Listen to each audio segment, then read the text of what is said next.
Warning! Kinda Murdery contains adult themes, explicit language, and descriptions of violence.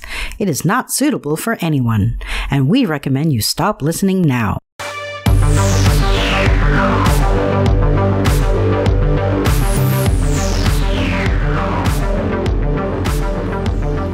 True crime with a dash of the paranormal, the garish, the strange, and the darkly comic. I'm Zevin Odelberg, host of Kinda Murdery, a podcast that's about more than just murder. It's my very own pocket dimension, home to a curated collection of bizarre and compelling stories, the unsolved, the unsettling, and the unbelievable. I cover it all, just so long as it's kinda murdery. That's the truth, folks. Just like it says in the intro, I am Zevin Odelberg, and this is Kinda Murdery. Now, in our last new episode, I started out with just a few brief musings on the month of November. I've got some thoughts rattling around this mostly empty skull of mine at the start of this episode too, and I'm going to share them with you, although in this case, unlike last time, these musings are directly related to the story you are about to hear. A story I'm calling Sex, Money, Murder, and Zombies. Mormon Mysticism and the Doomsday Death Dealers. Wow, that is a big title, a long title. So let's get to my musings, huh? I want to offer you a few thoughts on human nature and the nature of the human brain. The world we live in is a massive, confusing, and sometimes terrifying place. It's easy to feel unimportant, unseen, and to feel like nothing makes sense. None of us enjoy those feelings, and our brains especially don't. The human brain strives for connections between apparently disparate data points that make the incomprehensible comprehensible. In other words, your brain wants to make the random make sense, not feel random. Your brain doesn't like to be confronted with the nihilistic nature of the void all the time. It wants to find meaning wherever it can. Believe me, my brain wants that too. Now, hand in hand with this deep human need for things to make sense, to be understandable, is an equally fundamental desire for our lives to matter, not just to ourselves and the people that care about us, but to matter in some larger sense. We want to feel like we are living in a time that is somehow more important than the times before or the times to come. Put simply, we need to understand and we need to feel relevant. We have an inexorable fever to achieve both those kinds of validation. And throughout history, we find a pair, two seductive prescriptions. What are those two things? Conspiracies and doomsday beliefs. Conspiracies make the random feel rational. They also make people feel special, like they belong to an exclusive club with special knowledge and are privy to secrets that no one else knows. As for doomsday cults and doomsday beliefs, they are similar to conspiracy theories in many ways, not the least of which they make people feel important, like their lives matter, especially because, after all, they are living not just at a random point in human history, but rather during the most important days ever, the end of days.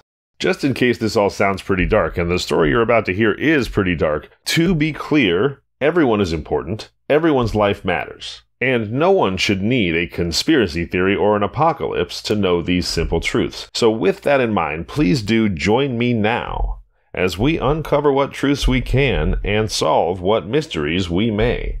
Kinda Murderies, Sex, Money, Murder, and Zombies. Mormon Mysticism and the Doomsday Death Dealers. Whew, that's a mouthful. Starts now.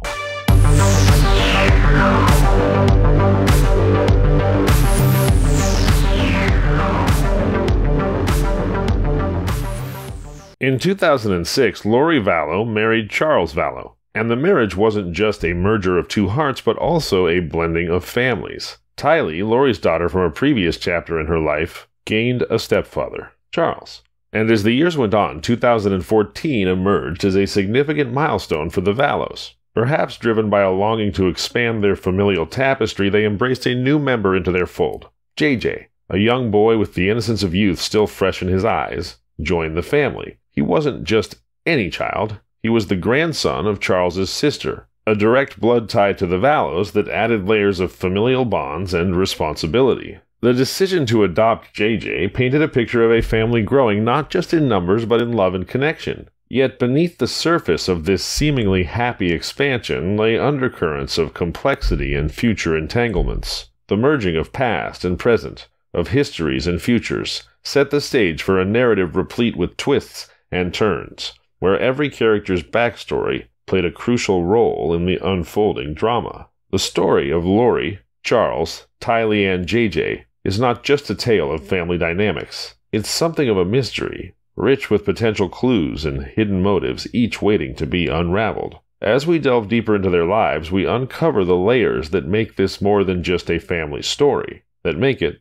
like I just said, a mystery that beckons to be solved, a puzzle where every piece holds significance. As the pages of time turned to 2017, a subtle yet significant shift began to unfold in the life of Laurie Vallow. It was not a change in her circumstances, but in her very essence, her demeanor. Those who knew her, family and friends, began to notice this transformation, a metamorphosis that seemed to have its roots in the books she was reading. You see, Laurie found herself increasingly engrossed in the writings of Chad Daybell, a religious author whose pen crafted narratives of the apocalypse. These fictional tales, while drawn loosely from the beliefs of the Church of Jesus Christ of Latter-day Saints, known more commonly as Mormons, wove a complex tapestry of religious themes. It wasn't just the content of the books that captivated Laurie, it was the ideologies they espoused, the end-of-the-world scenarios, the Doomsdays, that seemed to resonate with something deep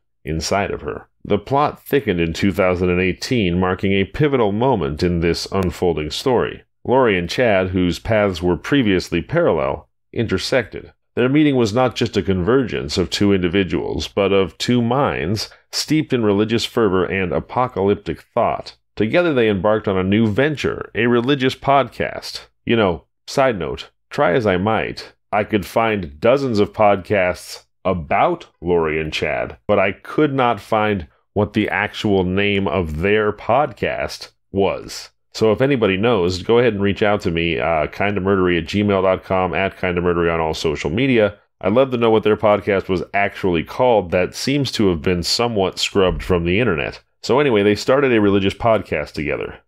And the podcast platform became their stage where they shared ideologies and beliefs, broadcasting to their many listeners and weaving a complex web of spiritual and apocalyptic discourse. The partnership between Laurie and Chad, forged in the fires of their shared beliefs, marked a new chapter in Laurie's life. It was a union that would not only redefine her path, but also cast long shadows on the lives of those around her, particularly her family. The narrative of Laurie, Charles, Tylee, and JJ was no longer just a family story. It had morphed into something larger, something imbued with religious undertones and predictions of horrific revelation. In this mix of family dynamics and eschatological beliefs, the seeds of future mysteries and untold stories were sown, waiting to unfold in ways that no one could have predicted. And in the troubled waters of this increasingly foreboding story, a disquieting twist emerged. Despite both being married to others at the time, their bond, cemented by shared apocalyptic beliefs, grew deeper and more radical. Vallow and Daybell began to see the world through a binary lens, categorizing people as either light or dark spirits. This dichotomy wasn't just a philosophical stance, nor was it just a spiritual one. It was a worldview that dictated their perceptions and interactions with those around them. More disturbingly, they introduced a sinister concept into their ideology, the notion of zombies. That was their term. In Laurie and Chad's twisted belief system, individuals taken over by evil spirits were labeled as zombies. This dehumanization, this conversion from person to pop culture monster, zombie, stripped away the individuality and humanity of those that Laurie and Chad deemed, quote, infected, unquote, by darkness. But the most chilling aspect of their beliefs was the supposed solution to the perceived problem of darkness, to the perceived problem of zombies. According to Vallow and Daybell,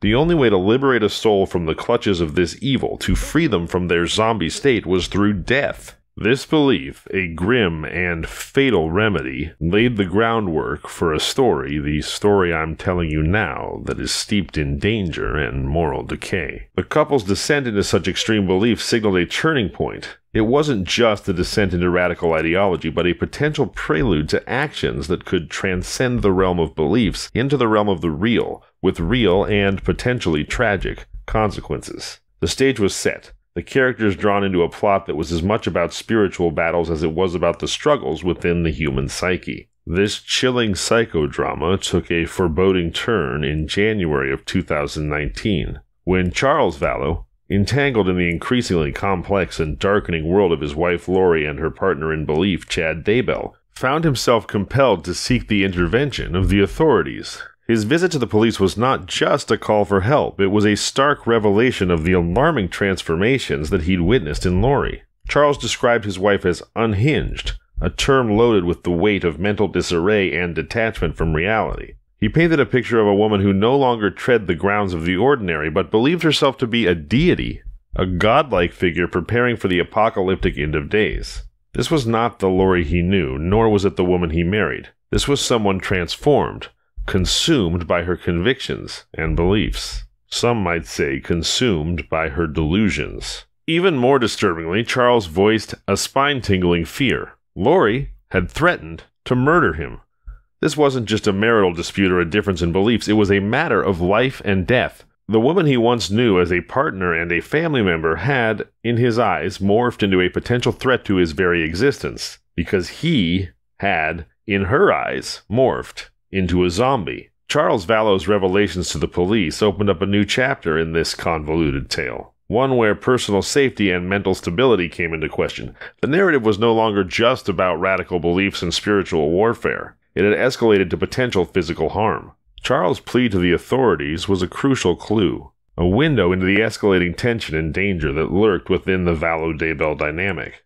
It underscored the urgency and gravity of the situation, hinting at the dire possibilities that lay ahead. The plot thickened as Charles Vallow, increasingly ensnared in a web of fear and uncertainty, took a decisive step. He filed for divorce from Lori. His action wasn't driven merely by the dissolution of marital affection, but by a palpable fear for the safety of both himself and the children. The court documents he filed were not just legal forms, they were testimonies of a man pushed to the brink, desperately seeking to extricate himself and his family from what he perceived as a dangerous, even a deadly, situation. This tension-riddled narrative reached a crucial, critical, tragic climax when Charles, simply adhering to the routines of a divided family, went to pick up his son from a home where Lori was staying. It was not just any home. It was the home of her brother, Alex Cox, and it became the setting for an ominous encounter. Because when Charles arrived, Lori was not alone, she was in the company of her brother. The details of what transpired inside the house remain shrouded in the complexities of family conflict and personal vendettas. But what began as a confrontation escalated into a tragic and irreversible act. In the heat of the moment, Alex Cox turned the conflict fatal, shooting Charles Vallow and killing him. The aftermath of this violence was tangled in claims and counterclaims. Alex Cox asserted that he'd acted in self-defense, a claim that for the time shielded him from the grasp of the law. He was never charged for the shooting, leaving the incident cloaked in ambiguity and unanswered questions. But this was more than just a familial tragedy. It was a confluence of fear, belief, and violence. It raised myriad questions about the nature of the confrontation, the motivations behind it, and the dynamics within the fractured family. As the story unfolded, it became clear that this was not just a tale of ideological extremity, but also one of personal vendettas, self-preservation, and the tragic consequences of a family torn apart by radical beliefs and deep-seated conflicts. In the fall of 2019, a new chapter began as Lori Vallow, along with JJ and Tylee, embarked on a significant relocation. They moved to Rexburg, Idaho, a picturesque town cradled by the Teton Mountains. This was not just a change of scenery. It was a strategic move, bringing Lori closer to Chad Daybell, who resided near this seemingly idyllic setting. However, in this particular real-life horror story, tranquility is always short-lived. In the following month, an event occurred that cast a long, dark shadow over both Lori and Chad. Tammy Daybell, Chad's wife of 28 years, died suddenly. This wasn't just a passing, it was a moment that raised a curtain of suspicion and mystery. According to an interview on the CBS News program 48 Hours, Tammy had been in poor health, and her death appeared to be a peaceful one in her sleep, or so claimed the local coroner. The Daybell children, grappling with grief and shock, declined a post-mortem examination, accepting the initial assessment of natural death. But, as the investigation into Lori Vallow and Chad Daybell intensified, the narrative took another dramatic twist. In December 2019, Tammy Daybell's body was exhumed, an autopsy was performed, and it revealed a shocking truth. Tammy had been killed by asphyxiation, likely smothered with a pillow while she slept, a stark contradiction to the earlier belief of a natural death. Amidst this brewing storm of mystery and suspicion, utterly shameless, as self-proclaimed prophets often are, Chad Daybell and Lori Vallow tied the knot in Hawaii, marrying each other just 2 weeks after Tammy's death. This union, formed in the shadow of tragedy and under the gaze of scrutiny, added a complex layer to the narrative. It wasn't just a marriage. It was a convergence of two controversial figures, each entwined in a web of radical beliefs, familial discord, and now a death shrouded in mystery, and each, perhaps believing in their own spiritual righteousness, seemed to give exactly 0 fucks about what anybody thought or how anything looked. The story of Lori Vallow, Chad Daybell, and the events that unfolded in Rexburg, Idaho, is a tapestry of mysteries, tragedies, and unanswered questions. It's a narrative that delves deep into the depths of belief, love, and betrayal, set against the backdrop of a seemingly peaceful town and the majestic Teton Mountains. As the investigation continued, each revelation peeled back layers, revealing a saga that captured not just the attention of the law, but the intrigue and horror of the public. But the killing of Lori's husband and Chad's wife was just the beginning. The story only gets worse from here, with the disappearance of JJ and Tylee, Lori Vallow's children. Concerned about 7-year-old JJ, his grandparents, Kay and Larry Woodcock, reached out to the Rexburg, Idaho police for a welfare check, igniting a chain of events that would unravel a chilling mystery. Their call sparked a nationwide manhunt after it was discovered that both JJ and Tylee had vanished, unseen for weeks. This revelation added a dire urgency to the already tumultuous saga involving Lori Vallow and Chad Daybell. Despite the growing concerns and the intensifying search, Vallow and Daybell remained evasive. They offered reassurance to relatives and friends that the children were, quote, safe and happy, unquote. But these words rang hollow against the backdrop of the children's inexplicable absence and the expanding fruitless search for them. But the search for JJ and Tylee continued, even as Vallow and Daybell seemed to carry on with their lives, vacationing in Hawaii in December of 2019. Which, by the way, was the same Hawaii trip where Chad and Lori got married, despite the fact that Lori's brother Alex Cox had killed her husband Charles, and authorities had just determined that Chad Daybell's wife had been asphyxiated, and both of Lori's children were missing. These shameless assholes had the gall to go vacationing in paradise and get hitched. Their apparent indifference to the escalating situation further deepened the mystery and public concern. Well, I don't know about deepening the mystery, but it should certainly deepen the concern. However, the case took a grim turn in February of 2020 when Lori Vallow was extradited and arrested. In a haunting revelation, authorities eventually discovered the remains of JG and Tylee in June of 2020, buried in the backyard of Chad Daybell's home. The trial, this is Lori's trial, cast a stark light on the brutal end that the children met. The prosecutor, in a poignant and horrifying disclosure, described Tylee's remains as charred, a mere, quote, mass of bone and tissue, unquote. God, that's hard to hear. These tragic details starkly highlighted the brutality of the crime and the loss of young life. The investigation pieced together the last known movements of the children. They were last photographed alive during a trip to Yellowstone National Park in December 2019, a trip led by Lori Vallow. GPS data implicated Lori's brother, Alex Cole, placing him at Chad Daybell's property on crucial dates following the children's last sightings. Cole's presence in the backyard for significant periods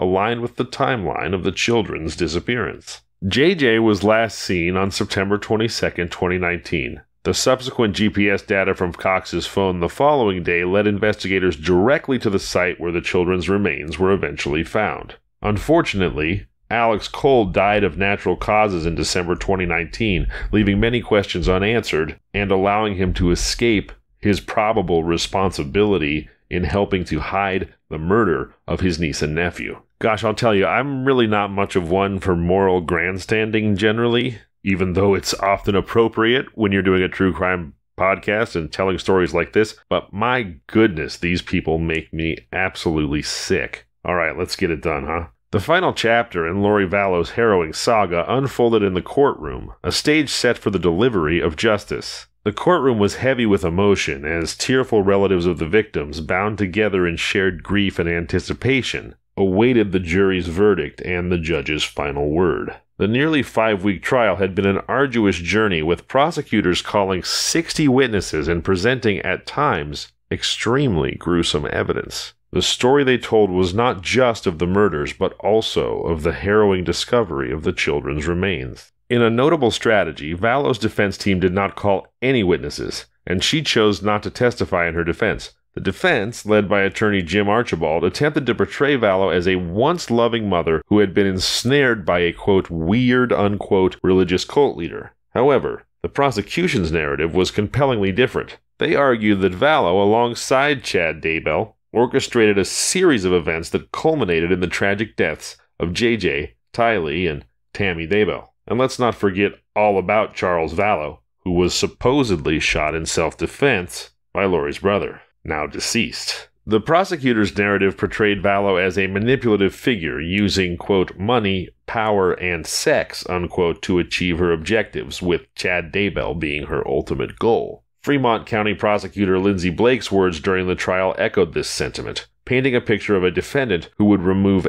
any obstacle to get what she wanted. Lori Vallow and Chad Daybell, both embroiled in this tragic saga, tragic for others, horrific saga that they created, faced charges of murder, conspiracy, and grand theft. On July 31st, 2023, just a few months ago, Lori Vallow, the 49-year-old beautician, received a sentence that sealed her fate. Life in prison without the possibility of parole. Good. Get that zombie behind bars. Meanwhile, Chad Daybell's trial is scheduled for April 1st, 2024, leaving another chapter of this story yet to be written. This case, entangled in bizarre religious beliefs, family betrayal, and unspeakable acts, leaves behind a legacy of pain, loss, and a stark warning against the dangers of radical ideologies. It serves as a starkly compelling reminder of the power of words and beliefs in shaping actions, sometimes with devastating consequences. To that point, do yourself and all of us a favor and don't buy or read Chad Daybell's books. Remember that if you're going through a particularly hard time emotionally, that you can call 988 24 hours a day, 7 days a week to receive immediate counseling for mental health, substance use, or suicidal thoughts. So if you find yourself in a dark place, please do call 988. And please do always remember that you are loved and the world is a better place with you in it. Until next time, I'm Zevin Odelberg, and this has been Kinda Murdery.